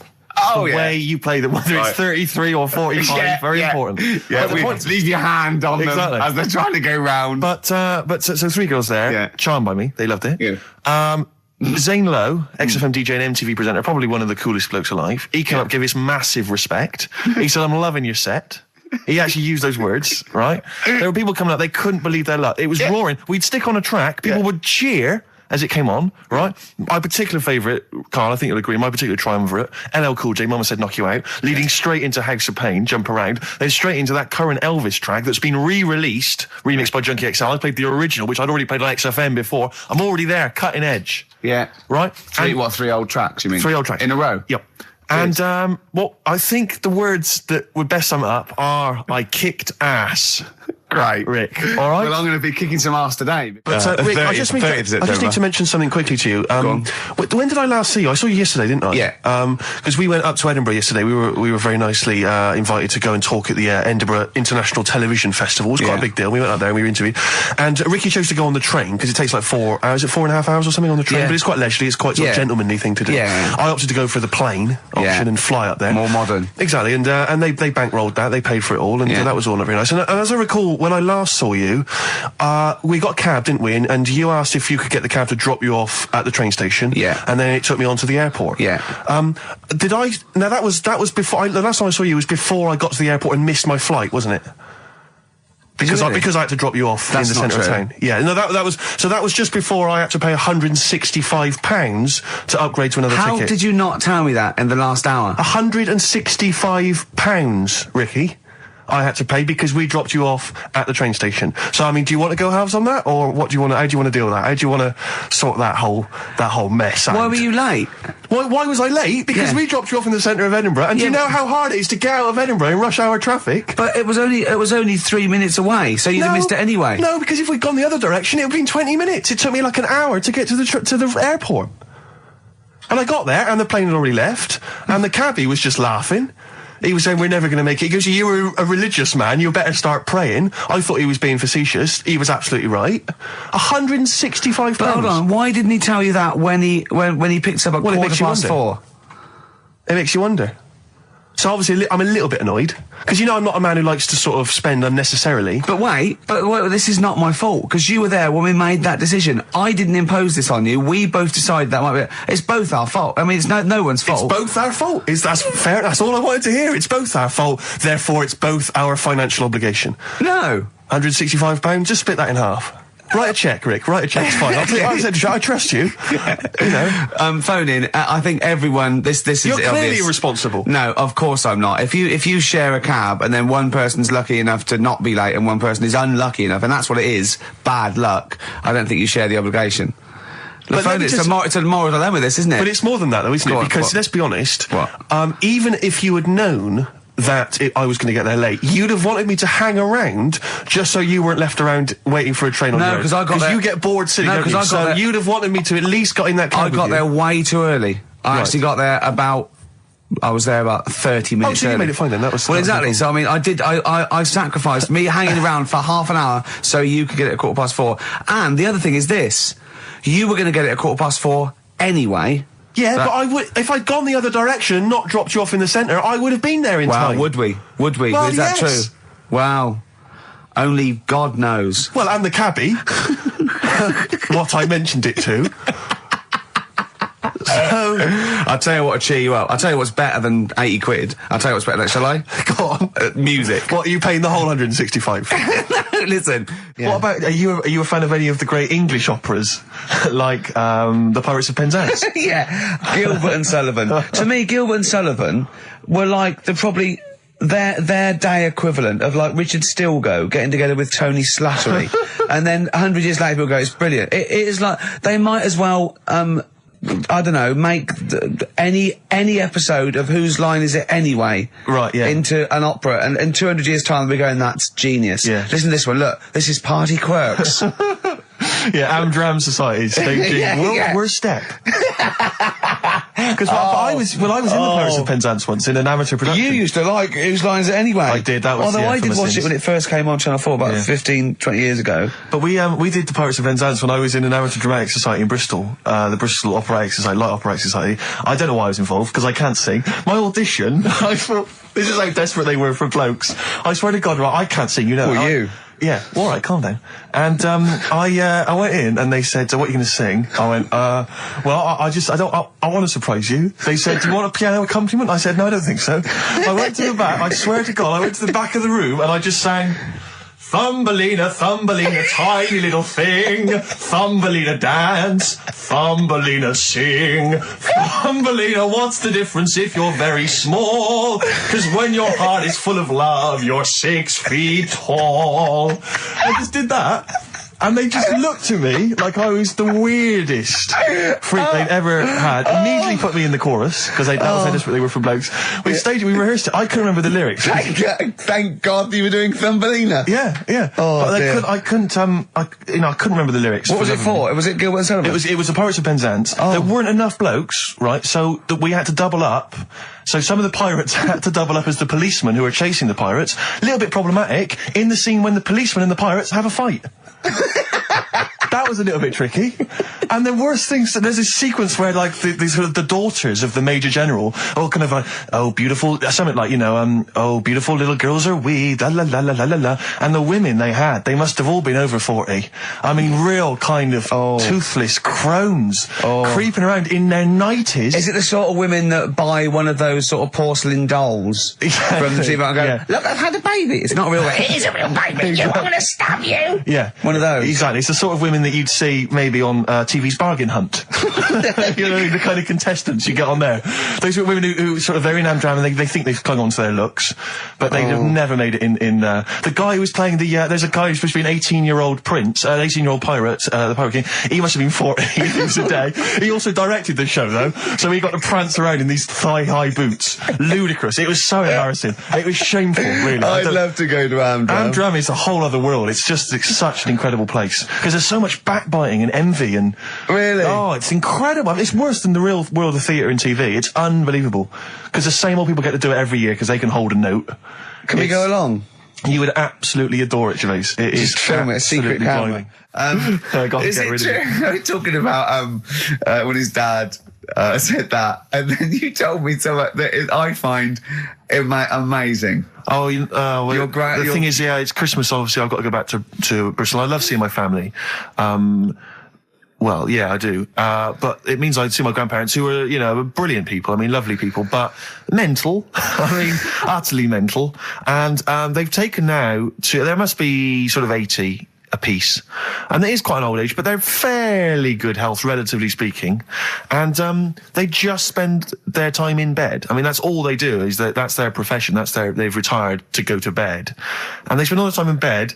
I tell you what they're like. They're like that old guy. They're like all that old family in Charlie and the Chocolate Factory. Oh, yeah. Remember, none of them had got up for like 25 years. Yeah. And you said that they go to bed and they go to sleep, but then when they wake up, what they do is put an extra pillow, so they're slightly more upright, and that's them in the day in bed. That's the daytime thing. But they get up and cook and stuff. What they do is they've got about 6 teeth between them. I mean, my grandmother needs false teeth, but refuses to go and have the old ones extracted and the false teeth fitted. So she's working with about 3 or 4 teeth. Oh. My grandfather had false teeth given to him during the war. Wooden ones? Well, it was plastic teeth on a wooden pallet, right, that sits at the top of the mouth. He's still got the wooden pallet, but most of the teeth have come off. So there's about 4 teeth left, 4 false teeth. He's got a set of false teeth that make him look like he needs false teeth. I mean, that's pretty bizarre. So the problem is that they have to get up. They get up about 7 in the morning to put on, say, some beef or lamb, whichever they're going to cook. They put it on at 6 in the morning, 7 in the morning, so that by the time they eat it at 6 at night, they can use the phrase, this is what a good meal is for my grandparents, if they can use the phrase, oh, that's lovely, you could suck it away.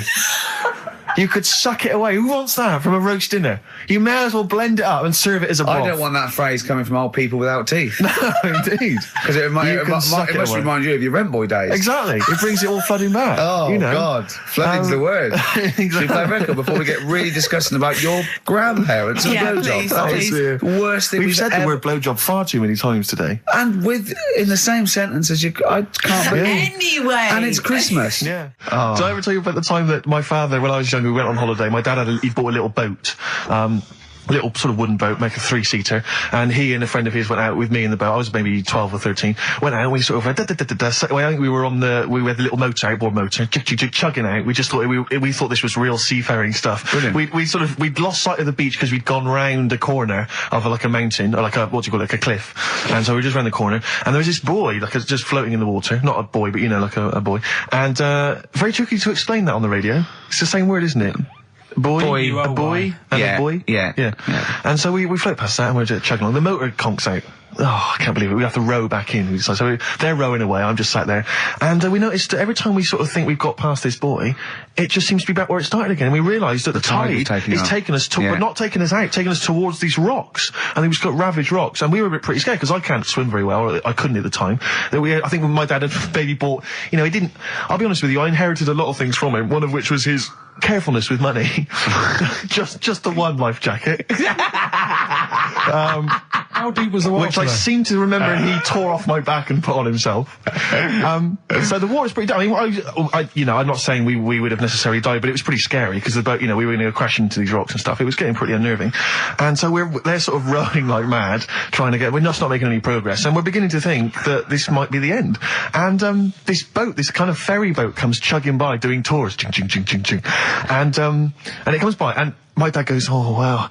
We were going, brilliant, they can help us. They'll throw us a rope, they'll tow us back in. He was going, you've got to be careful though, hang on, because according to the laws of the sea, if he rescues us, Steve, he can claim my boat. The laws of the sea mean he can claim my boat as salvage. I love the idea of That's like a reward. Doing that. But The laws of the sea. what I like is, his 12-year-old son might die, he's thinking about the boat. I know, but also, the other thing, of course, is that I like the idea of this ferrymaster going, Yeah. the boat be mine now, or take your son. Yeah. Let me think about it. I need a new bed. That'll be just right. King size. Oh dear, that's lovely. But, because when I was younger, I remember being outside the post office once when I was about 10 or 12 and finding a purse and thinking, oh, that's nice. And opening it up, there was some money in there and a pension book, and so it was obviously an old lady. I found an address, I sent it to her, and my mum said, you've been so good there, you'll probably get a little reward. She'll probably send you a little reward. Nothing. I got maybe a thank you note, but no cash, no moolah, nothing. Really? And I was livid, because I'd been told that I was going to get a reward. I thought I've been a good Samaritan, nothing. So, many moons later, when I was at university, I learnt from that, and this is the most bizarre thing. This explains a lot, doesn't it, Carl? This is like the Mary Celeste. I went to a cash point to I thought, I can't get my card in here. And I realised there was already somebody's card in the machine. They put the code in, but then they just disappeared. They'd been kidnapped or something. So it was just there, waiting, sitting. It said, what do you want to do? And it gave you a number of options. I thought, interesting. Steal or go to heaven? Yeah, exactly. You went, oh dear. Yeah. Well, I pressed balance just to check what their bank balance was. Unbelievable. It was a considerable sum of money. I'm not going to lie to you. It was not typical student debt. It was like, I think they were a foreign student. There was a lot of cash in there. A lot of money. Did you feel a slight bulge in your trousers when you saw the amount of money? I couldn't believe my luck. I thought to myself, now then, I could just take that card out and hand it in, or I could teach them a small lesson. Right. And maybe give myself a reward, because last time I did that, I didn't get a reward. So if I give myself £30, then I'll take the card out. 30? Give myself 30. Yeah. You didn't really? Well, I thought that's a good reward. And I went in, I handed the card in, I took that Steve, and that's a little reward for me. And I'll tell you this, don't think it's evil, because I went in and I bought everyone a drink. Well, brilliant. Yeah, I didn't tell them I got the money free. Well done. Excellent. So probably gangsters are quite generous with the money they've stolen from other people. Yes, but someone's negligence, Rick, has lent... the thing is this, Steve, right? I believe it, except that buying people a drink, Carl. What do you think? Well, I kind of thought that when he said it, but then I thought, but they'll be buying him back. So he's still that. So in a way, he's still a winner. Yeah. Everyone's a winner in that situation, including the student, because frankly, if there had been a less scrupulous person who found it, they'd have probably helped themselves to a considerable sum. I cannot believe he did that. There was thousands and thousands of pounds in there. What if Beadle had jumped out and slapped you with his little claw and said, we've been filming this, merchant? Well, so what? How old were you then? I don't know, 19, 20. Would you do it again, or was it just to get the world back for the old lady's purse? Possibly do it again, yeah. You're joking! Well, you've got to think of it this way. You've got to think of it as there was a lot of money in there, and someone less scrupulous than me would have taken a fortune. They'd have cleaned them out. Whereas I just took a small reward, which I thought was more than enough for someone's negligence. And I've returned the card. They've got the card back. Everything's fine. Think of someone else. I could have gone on a spending spree. I could have been buying stuff, all sorts. Yeah, but it wasn't yours at all. Yes, but they probably would have given me a reward, And because, you know, sometimes people forget or, you know, they don't give you a reward, I thought I should He had take to it go at myself. your dad for nicking a loaf of bread out of a phone box. Yeah, but that's because it's for old people, geriatrics and stuff. How do you know how old was your people who you were robbing from? It's on a student campus. Well, Wow. I thought it was excellent behaviour. I thought it God, was that's good, honourable incredible. behaviour. That's showing another side to him, isn't it? What would you have done, Karl, in that situation? And tell the truth. I might have helped myself a little bit. There you are. I don't know what this is helping No, yourself but- a bit. Like you say, just sort of, you know, send them back and sort of say, you know, If you find a £1 coin in the street and you can be bothered to bend over for it, then have it. But someone's cash point card or personal belongings... I'd let them know though. Did you send it to them and say, I've service charge included. I've took that out already. No, I handed it in to the... You'd let them know? What do you mean you'd let them know? I'd say, you know, you're lucky here. Right, I just took, I'd probably said 20, actually. Okay. Because that's just like one note. Sorry, right, okay. You are winding me up. No, I'm not. I mean, not for once. I mean, I know what Steve's like. He is tight, right? He is. And you know that, don't you, Steve? Financially, you mean?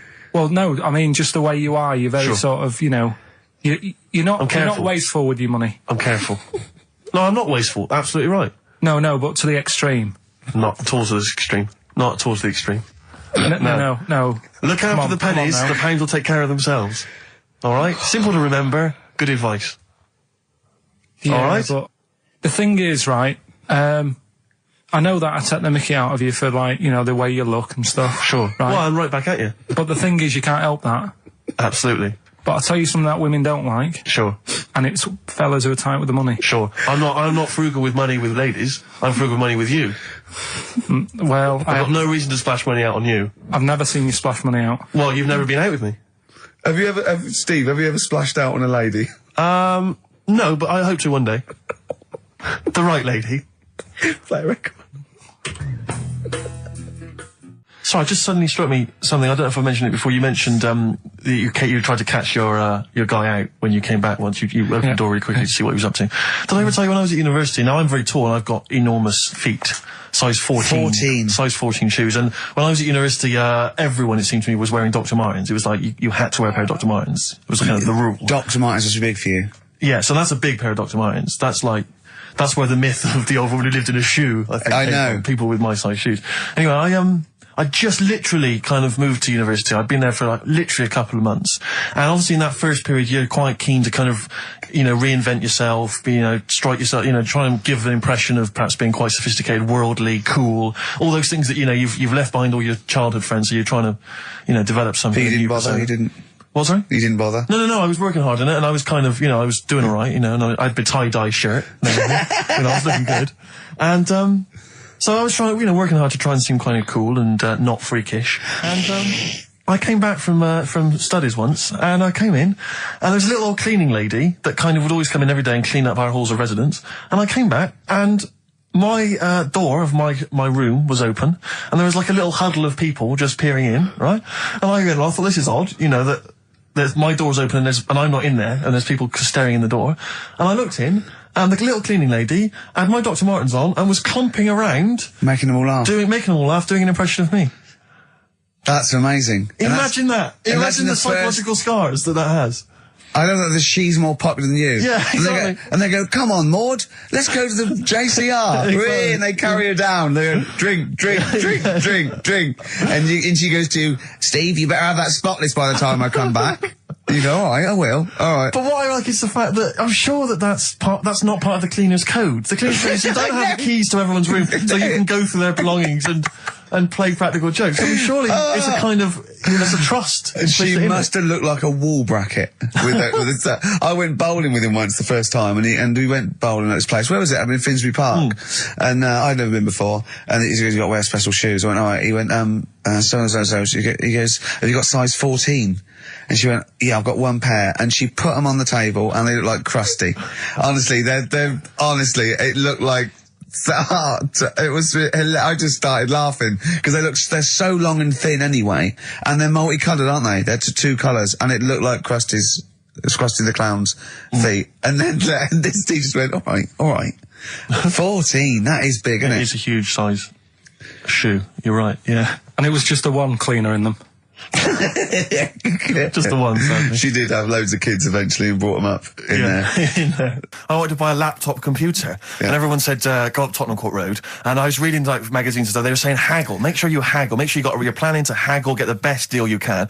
And I found a shop which was selling the computer I wanted, and I went in there, and I had this whole plan in my mind of what was going to happen. He was going to say, like, it's worth this. I'm going to go, well, look, I can get it cheaper here. I want to buy it from you. I'm going to haggle, and off I went. So I went in the shop, and I said, yeah, looking for this, interested in this Toshiba. How much is it? He went, oh, it's 1,500 quid. I went, sure. Okay. I said, I'll give you 1,300.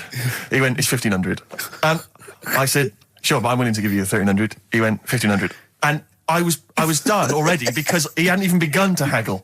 And I was assuming he'd at least go 1,400 and we could start, but nothing. So now I was screwed. My whole plan went out the window. Yeah. What did you do? Just leave? No, I said to him, the thing is I can get this computer cheaper down the road, but, I like what you're providing here. I like your service.